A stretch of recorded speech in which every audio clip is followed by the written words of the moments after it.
अलीशा सिंह आपका स्वागत करती हूँ लिविंग 24 न्यूज में और आप देख रहे हैं आज की स्पेशल ब्यूरो रिपोर्ट। बेनहर स्कूल्स का 28वां स्थापना दिवस पीयरलेस 2025 व द चोजन वन 2025 से विशिष्ट विभूतियां सम्मानित प्रयागराज करेलाबाग स्थित बेनहर स्कूल्स एंड कॉलेज के 28वें स्थापना दिवस समारोह के तीसरे और अंतिम दिन शिक्षा, साहित्य, चिकित्सा, कला, न्याय एवं समाज सेवा के क्षेत्र में उत्कृष्ट योगदान देने वाली देश की जानी मानी हस्तियों को प्रतिष्ठित अवार्ड से सम्मानित किया गया। यह 3 दिवसीय समारोह बेनहर स्कूल्स के जाहिदा ऑडिटोरियम में भव्य एवं गरिमामय वातावरण में संपन्न हुआ। समारोह के मुख्य अतिथि पूर्व न्यायाधीश राहुल चतुर्वेदी रहे। इस अवसर पर बेनहर स्कूल्स की फारूक जुनून फाउंडेशन द्वारा आयोजित 15वां फारूक जुनून अवार्ड फॉर एक्सीलेंस पीयरलेस 2025 विभिन्न क्षेत्रों में उल्लेखनीय कार्य करने वाली 12 विशिष्ट हस्तियों को प्रदान किया गया। पीयरलेस 2025 से सम्मानित होने वालों में पद्मश्री अनिल कुमार रस्तोगी थिएटर एवं फिल्म, पूर्णिमा वर्मन साहित्य, सूर्यमोहन कुलश्रेष्ठ थिएटर एवं फिल्म, दाशुने निशि पांडे एवं सिद्धार्थ कलहंस शिक्षा, बालेंदु द्विवेदी नाटक लेखन, दाशुने Shah Waliullah orthopaedic spine surgery, Ravindra Kushwaha performing arts, दाशुने मोशुने कलीम अकमल रेडियोलॉजी, दाशुने Pinki Saini food technology, Pooja Prakash special education तथा पूर्व न्यायाधीश राहुल चतुर्वेदी को न्याय के क्षेत्र में विशिष्ट योगदान के लिए सम्मानित किया गया। इसी क्रम में जाहिदा फाउंडेशन द्वारा प्रदान किया जाने वाला 8वां Zahida award the chosen one 2025 उत्कृष्ट समाज सेवा के लिए father William Matthias, Gurmeet Singh, Patwinder Singh, sister Alice, Mohammad Zeeshan एवं मयंक गर्ग को प्रदान किया गया। सायं 5 बजे आरंभ हुए इस सम्मान समारोह में बेनहर स्कूल्स के संस्थापक तारिक खान, चेयरपर्सन डश्क ने अफरोज जहां एवं विशिष्ट अतिथि डश्क ने अदीबा खान ने मुख्य अतिथि के साथ मिलकर विजेताओं को ट्रॉफी, सर्टिफिकेट, मेडल एवं शाल भेंट कर सम्मानित किया। कार्यक्रम में प्रधानाचार्य सबीहा खान, उप प्रधानाचार्य। मेरा नाम पूजा प्रकाश है और मैं एक स्पेशल एजुकेटर हूँ। मैं इंटेलेक्चुअल इम्पेयर्ड बच्चों को पढ़ाती हूँ, प्रशिक्षित करती हूँ। समाज में उनको मुख्य धारा से जोड़ने का जो कुछ भी प्रयास हो सकता है वो मैं करती हूँ। ये सफ़र सन 2006 में शुरू हुआ था और आज उस समय में मैं अकेली ही थी। आज एक 30 टीचर्स की टीम है पूरी जो इस पर काम कर रही है। हम लोग हर जगह जहाँ भी हमें मौका मिलता है हम उन्हें जाके बताते हैं कि हाँ, हम विशेष शिक्षक हैं और हम विशेष बच्चों को तालीम देते हैं, लेकिन आप अपने विश्वास को प्रगाढ़ बनाए रखिए, अटल बनाए रखिए। ये बच्चे भी सामान्य बच्चों की तरह वो सब कुछ कर सकते हैं। हाँ, थोड़ा धीमे करते हैं, हमारी रफ्तार धीमी होती है, लेकिन धीमे होने का मतलब ये नहीं है कि हम कर नहीं सकते। मैं दुनिया में ये एक संदेश देना चाहती हूँ कि हमको कम नहीं समझा जाए।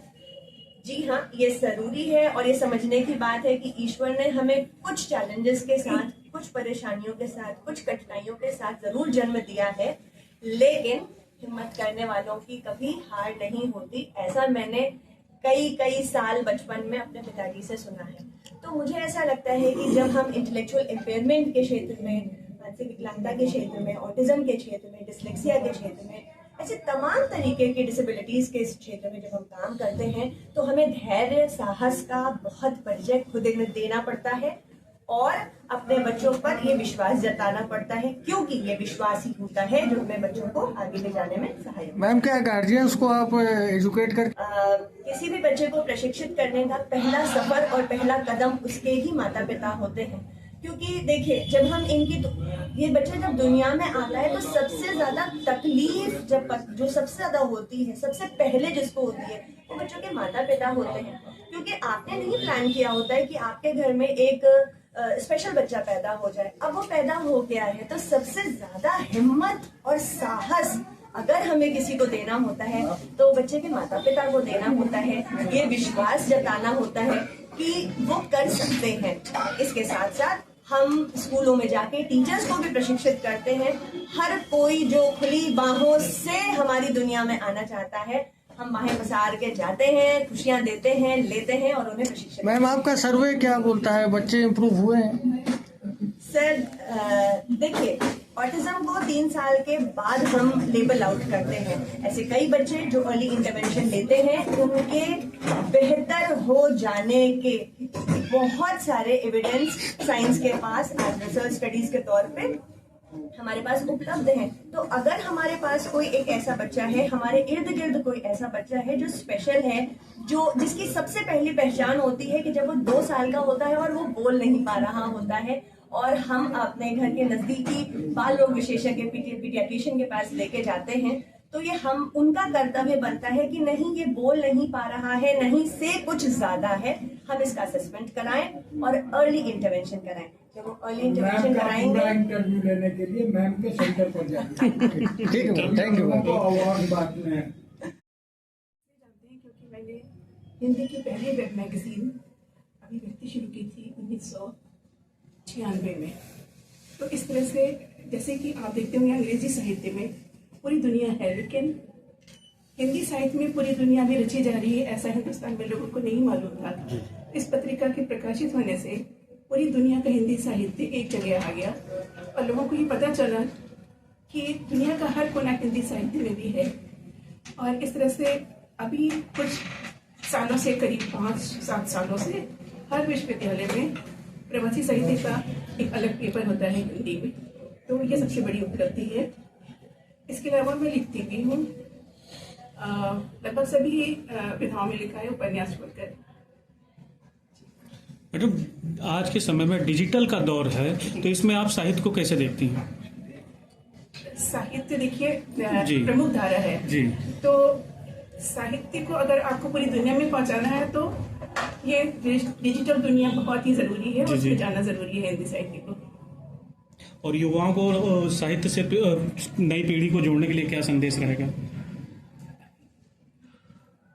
साहित्य में युवाओं को नई पीढ़ी को जोड़ने के लिए मेरा ये संदेश है कि वो इंटरनेट से जुड़े, बहुत महत्वपूर्ण है। क्योंकि हो सकता है कि वो जहाँ रहते हों वहाँ कोई पत्रिकाएं प्रकाशित करने की या किताबें प्रकाशित करने की सुविधा ना भी हो, लेकिन अगर वो इंटरनेट पे जाते हैं तो इंटरनेट पे बहुत सारी ऐसी प्रकाशन संस्थाएं भी हैं जो काफी कम पैसों में उनकी किताबें प्रकाशित करती हैं, डिजिटल किताबें भी हैं। जी जी। तो इस तरह से लोगों के पास पहुंचना काफी आसान हो गया है। पुराने समय में देखिए किताबों का मूल्य बहुत ज्यादा होता है, सब लोग खरीद नहीं पाते, लेकिन डिजिटल किताबों का मूल्य भी काफी कम होता है और बहुत सारे लोग उन्हें पढ़ते हैं।